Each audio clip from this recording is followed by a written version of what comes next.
Life insurance sales are hard. I don't know if you know this or not, but 93% of life insurance agents fail out of the business in the first 3 years. Why is that the case? Well, I believe that it's because they're focused on the wrong things. They're not trained properly, and they're just simply focused on the right areas and not developing the right skills to create revenue and serve people. I'm a big believer money follows value. So how do you as an agent create more value in the marketplace to attract the revenue that you're after? That's what I'm going to cover in this video. If you haven't already, if you are somebody who's looking to learn about the life insurance industry, make sure you subscribe and hit the bell that way you're notified every time I launch a video. I got videos coming out on this topic every single day. So let's go.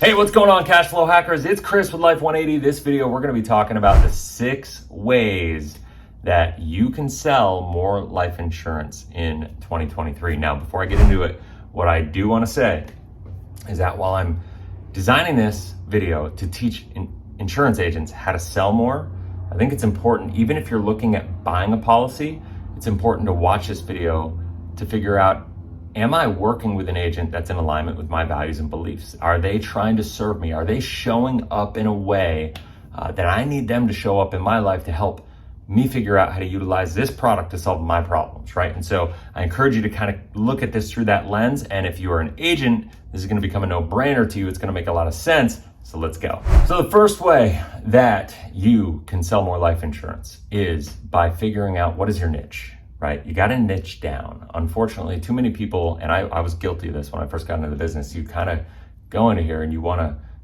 serve all these people, and you're like, you learn all these different ways that life insurance can solve all these different problems and all the different types of people it can help. And so your goal is just to talk to anybody and everybody. And listen, there's a place for that. There's a time for that. You want to help people. But when it comes to a marketing strategy, which everybody needs, because eventually you're going to burn through your warm market. You can go serve your warm market, and I believe you should, because you got to believe in what you're doing. And if you truly believe in what you're doing, you're going to not have to be talked into going and serving your warm market. You're going to be excited about doing it because you're going to feel a responsibility to go do it. But eventually you burn through that, and you need to come up with a marketing strategy. And from that perspective, you need to have a niche of people that you serve, or a niche is what some people say, I suppose. You got to be able to serve a small group of people. So what are you doing? What are you excited about in your business? Do you like to work with small business owners?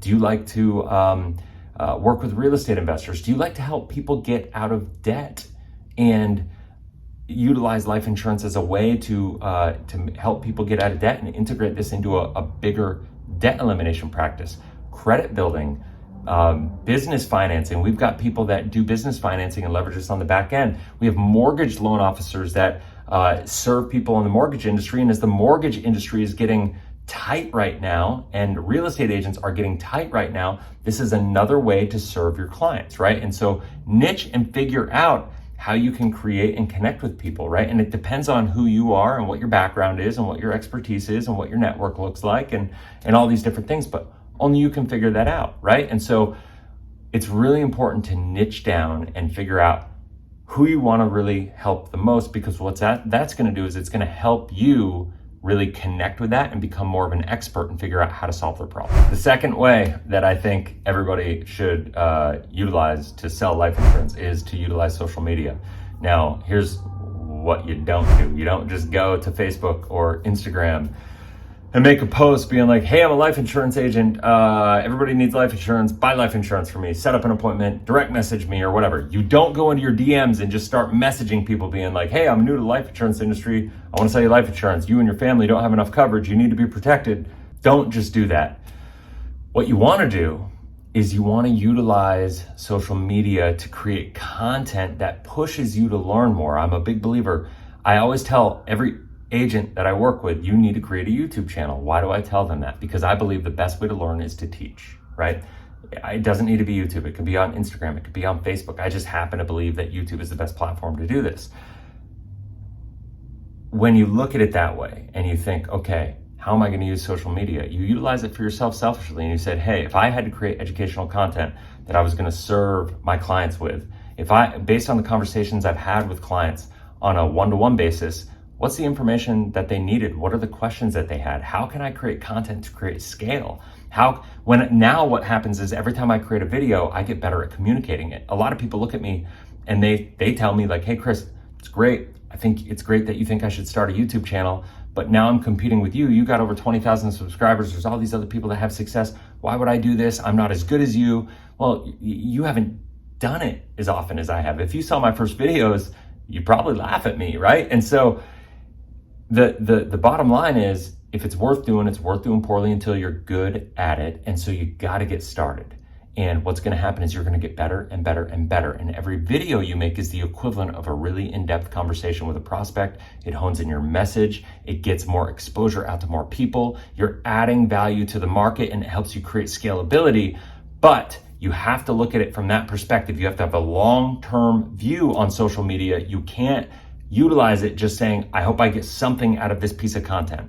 If you do that, then it's about you. The content you're creating is about you. It's not going to come off as authentic. It's not going to come off as serving other people.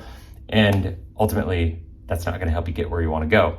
Look at social media as a way for you to strive for personal growth, for improvement, to hone your skills, to hone your knowledge, to force yourself into a level of development in your profession, right? What's going to happen is you're going to put it out there. People are going to see it. They're probably not going to reach out to you immediately. They're going to see it and they're going to be excited about it. They're going to learn at their pace. They're going to get interested, intrigued, and they will proactively reach out to you.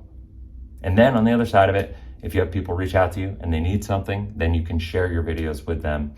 And that sets you apart. That makes you differentiated in the marketplace. It shows them that you have a level of professionalism and expertise and confidence, and that's what they want to work with. So that's way number 2.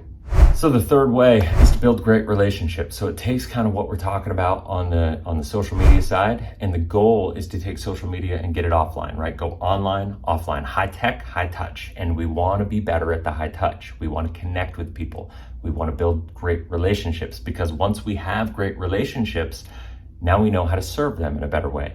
And once we know how to serve them and they believe we're here to serve them, those great relationships are going to lead to great referrals. Because as soon as people become a fan of you and they know you're serving them and they trust that implicitly, they feel like they have a calling and a responsibility to share it with other people. That said, you can also go and start asking for referrals at the end of the process once they become a client, and you can do so with confidence. You can do so knowing that you showed up full out, that you actually added value into their life more than you extracted from it. I can tell you, I don't care if somebody comes to us and they do a $2 million front load with a $250,000 policy, or they do a no front load and a $2,400 a year policy. My goal is to serve full out, so every single time somebody works with us as an agency and works with my team, they know that they got served to the highest ability. And so I look at that and I never have a challenge having a conversation with them, because I believe and I know the value that we add to their life, right? And that's how we're able to do what we're doing in building a multi-million-dollar agency, right? Like, because that is what it's all about. It's all about serving other people, building relationships, creating great content, like I said in number 2. And then once they come in, spending the time to develop that relationship, to really care. A lot of times when I talk to people, I don't even have a conversation about life insurance. Life insurance, if it winds up being the right, product for them, then we'll get to that. But at the end of the day, I don't want to start with that, because I want to start with, who are they? What's important to them? What are their goals? Where are they going? What's their gap, right? Where are they now? What's holding them back, right? Let's figure out how to get there, right? And that's important. So that's number 3, building relationships. So number 4, if number 3 is building relationships, number 4 is building your expertise, right? And I guess I could have flipped these one or the other. I think having your relationships focused first and having your belief in it first is more important, because you can always work with people that you trust, right? Like, we mentor agents all the time and we help them close business all the time, right? And that new agent doesn't necessarily have to have a lot of technical expertise. They just have to know it and trust it and believe it, and know that in that process, there's a lot of education that goes along with it. And it's more about the people and the relationships than anything else. Now, we never want to do anything that's gonna put that relationship at harm. That's the key. And I think that's where a lot of these organizations like World Financial Group and PHP, and I'm just going to call them out, where they go wrong, right? Because it's very much recruit, sell. It's got to be about relationships and serving. And for me, I never want anybody to put their relationship on the line. And I never want any agent to put themselves in a situation where they have to say they're sorry. When it comes down to it, you have to know your stuff. John Maxwell says, people don't care how much you know until they know how much you care. But once they find out how much you care, you better know something. It's all part of your evolutionary growth as an agent. You're going to start off caring a lot more than you know, right? But as you become more mature in the business, you better build your technical level of expertise. You better build your product knowledge. You better build your knowledge of competing products. That's why I know so much about IUL now. I used to sell it, and now I focus primarily on whole life insurance, but make no mistake about it, they compete against each other a lot. And I know and I believe that whole life insurance is better 99.9% of the time, right? And that's why I'm so emphatic on my anti-IUL stance. People are like, why do you got to beat it up so much? Is because I believe I have a responsibility. Because if I don't beat it up so much, people are going to buy it, and there's nobody else like being truthful about what IUL is. And so I feel like I have a responsibility to do that. So it's that kind of example. Know your products, build that level of expertise, invest in yourself, go through courses, invest in mentorship, whatever you got to do it. But that is number 4, product knowledge and constantly evolving your professional status. So number 5, the 5th thing that you need to do, and I've already touched on it a bunch, so this is going to be a quick one, is offer value. Obviously, if you follow the processes that I'm talking about, you're going to put yourself in a position where you offer more value, and that's all that matters. If you come in where you offer more value to a relationship than you extract from that relationship, and more importantly than just technically doing it, is you believing and knowing that that is in fact how that went down, you're going to show up differently. The client's going to show up differently. The person you're working with is going to show up differently. And what's going to happen is there's going to be a little level of trust and a level of speed in which things go through, which things progress. And that's going to help you get more sales. It's going to help your deals go faster. It's going to help clarity for you and for your clients. It's going to help you get more referrals, and all these things. It starts to compound and work in your benefit. And that is the beautiful thing. When you follow steps 1 through 5 there, you have no choice but to get in a position where you're adding value through focusing on relationships, focusing on the people that you're getting mentored by, focusing on the way that you're connecting with people, putting content out there and all that. It's all focused on offering more value by you as a product in the marketplace, trying to serve as many people as possible. So finally, I had to throw this in here. Number 6 is don't be pushy. Listen, let people move at their own pace. I always tell the agents that are on my team, don't be an insurance agent, be an entrepreneur. Why? Because entrepreneurs do one thing. They help people solve problems. We're not selling our product. As soon as you sell whole life insurance or sell term or sell even IUL, I'm going to talk to everybody right now. As soon as you're selling on a script to get them to buy your thing, what's happening is you're not really listening to their problems and their challenges and their goals and their expectations and hopes and dreams and all that stuff. You're focused on trying to fit their paradigm into your product, into what you believe. I have a person I worked with the other day, and he said that somebody was trying to sell him an IUL and that he wasn't comfortable with it. He reached out to us, he wasn't comfortable with it, and the agent that he was talking to said, "You're thinking like a poor person, you just need to trust me. If I'm gonna be your advisor, you just need to trust me implicitly." I would never say that to anybody, right? And you shouldn't either. You should bring people down a process of self-exploration. It's a journey. You are not a salesperson, you are a financial guide that is trying to help people go down their path and become who they need to be to get to where they want to go. That comes with a lot of responsibility, and don't underestimate that responsibility. Don't be pushy. Don't push people into something they're not comfortable with. Provide value, serve them without expectation, and give them a path they can walk through that will build trust. Don't be pushy. They will come to you. It will move faster than you ever dreamed if you do it that way.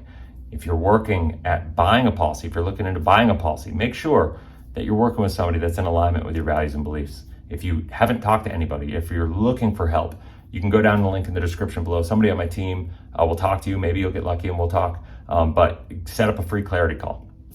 And in doing so, it's exactly what I say. It's a clarity call. It's exactly what I just talked about. It's not designed to push anybody anywhere. So you can further understand this stuff, we can get clarity about your situation, what your goals, dreams, and aspirations are, and we can help figure out, is there a gap? Is there a misalignment? Do you need help? Are we the right fit? Yes or no? Either way, you're gonna leave that call with a ton of value added to your life, and that's it. So if you haven't already, make sure you click down below and subscribe, hit the bell, that way you're notified every time I launch a new video. Comment in the comment section if you have any questions, and that's it. Till next time, have a blessed, inspirational day. We'll talk soon.